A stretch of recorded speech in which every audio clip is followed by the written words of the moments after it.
Madam President, The senior senator from Nebraska. are we in a quorum call? We are not. Thank you, Madam President.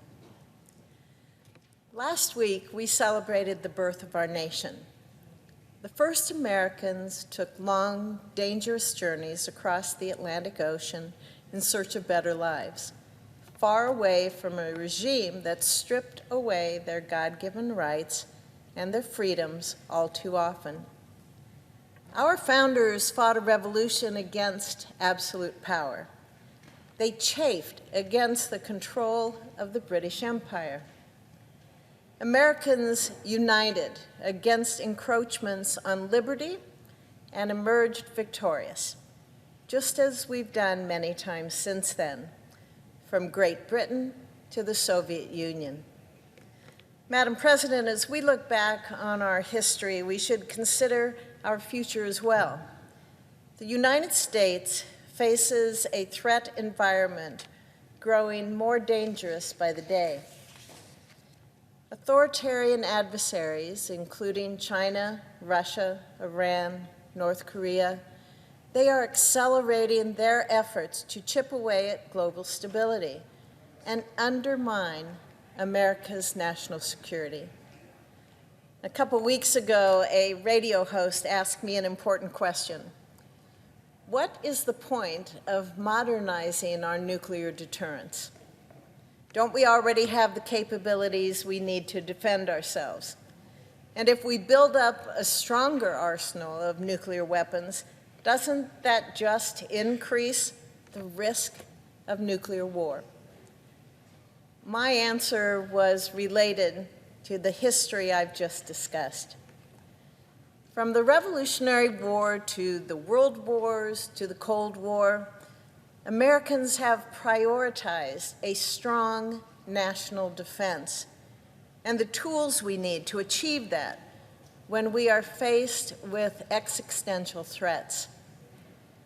The character of war changed after the advent of nuclear weapons. And during the Cold War, the United States recognized that we needed to have a strong nuclear deterrent to preserve the hard-fought peace that we had won. We worked overtime to ensure that our commander-in-chief had every option to deter and, if necessary, to fight back against threats. And we were successful.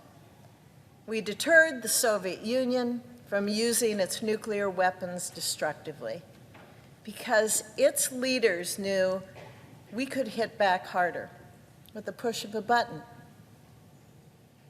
It's comparable to a game of chess. You're never going to make a move that leaves your king threatened on all sides.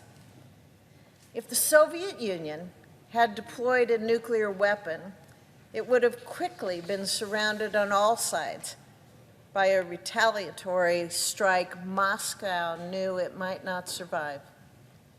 A diverse and effective nuclear deterrent gives our country the ability to say, checkmate, not today, and makes other nations think hard about what moves they might make. In other words, it deters authoritarian regimes from attacking the United States and attacking our allies. During the Cold War, we prioritized the production of nuclear weapons and delivery systems because we recognized their essential role in deterring nuclear conflict. We must return to that mindset if we want to get ahead of today's looming national security challenges. Our adversaries understand this. Earlier this year, the United States Strategic Command, or STRATCOM, publicly confirmed that China possesses more intercontinental ballistic missile launchers than we do here in the United States. China's on track to triple its nuclear arsenal by 2035, and that's just a decade away.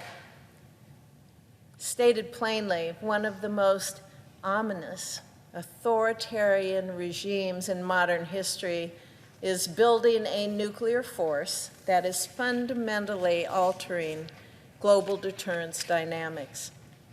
And they're doing it at a pace faster than anyone imagined. As our adversaries race to expand their nuclear arsenals, what are we doing here in our country? Well, since the fall of the Berlin Wall, our nation has sidelined our nuclear enterprise. We have underinvested in the modernization of our nuclear triad. That word, triad, it refers to the three military fronts of land, sea, and air. The land-based leg of the triad, well, it's comprised of our intercontinental ballistic missile fleet. The sea-based leg of the triad refers to our ballistic missile submarines. And the air-based leg of the triad refers to our bomber fleet and certain fighter aircraft. A full triad, it expands the number of options that our commander-in-chief has at his disposal. Each leg of that triad presents unique advantages. Military planners need diverse capabilities to ensure that our nation can act decisively in any scenario. If we can strike from anywhere at any time, our adversaries will hesitate before taking aggressive action.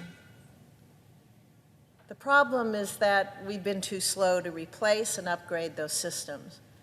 As former STRATCOM Commander Admiral Richard testified before the Senate Armed Services Committee last year, we have, quote, submarines that were built in the 80s and 90s, an air-launched cruise missile built in the 80s, intercontinental ballistic missiles built in the 70s, a bomber built in the 60s, and part of our nuclear command and control that predates the internet, and a nuclear weapons complex that dates back to the Manhattan Project, end quote.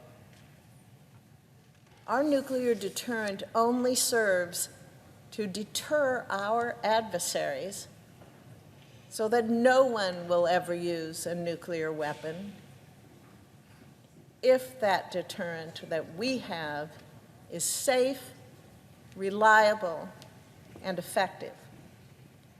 To ensure it remains so in the future, it must be modernized. Underinvesting is a huge mistake, and we need to tip the scales back in our favor by bringing our systems rapidly into the 21st century. The good news is that there is big bipartisan support for modernization. I'm the ranking member of the Senate Armed Services Committee's Subcommittee on Strategic Forces, and our subcommittee oversees STRATCOM, which is headquartered in my home state of Nebraska. STRATCOM does indispensable work at the helm of our nation's strategic nuclear deterrence. Over the last 10 years, I have worked with my colleagues on both sides of the aisle so that we can get key modernization provisions into the annual National Defense Authorization Act. We've continued this vital support in the fiscal year 2024 NDAA, which the Senate will consider this month. This year, I've also fought to keep the Sea Launch Cruise Missile Program, or SLCM, fully funded by the NDAA. The Strategic Forces Subcommittee, well, we've held multiple hearings and briefings, classified and unclassified, with senior military and civilian leaders, as well as a number of outside experts.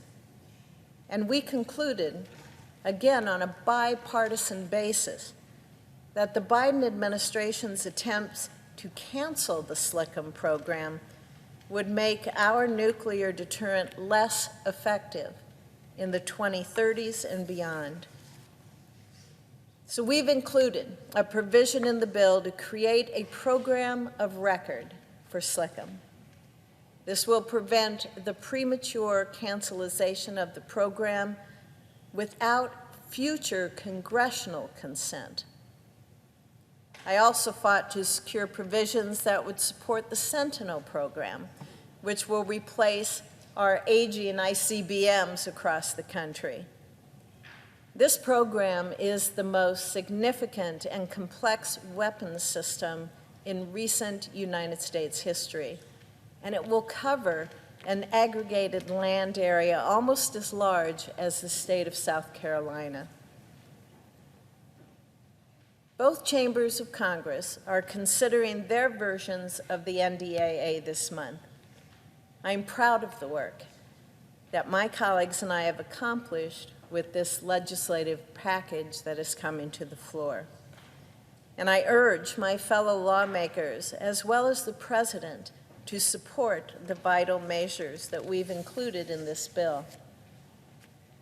I will continue to support modernization efforts, and I am confident that we will produce a strong, final NDAA to send to President Biden's desk.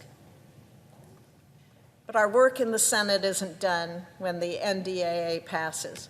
We still have to back our defense priorities up with real dollars through the appropriations process. I am a member of the Appropriations Committee, as is the presiding officer, and I know that we are committed to working together to be able to allocate all the funds that are necessary so that we can maintain a strong national defense. The world has changed since the fall of the Berlin Wall, and we are now, for the first time in history, facing two peer adversaries with significant nuclear arsenals. Now's not the time to shortchange our national security. It's a time for us to work together to strengthen our national security. This means that President Biden needs to cooperate with Congress so that we can get our NDAA passed. America was born by uniting in defiance of outside threats, and we have done it many times since then. I am hopeful that we will live up to our history as new challenges loom. As a member of Congress, I will continue working with colleagues from across the aisle to strengthen our national security. For the sake of our safety, our legacy, and our freedom, I urge my fellow members and the President himself to do the same. Thank you, Madam President. I yield the floor.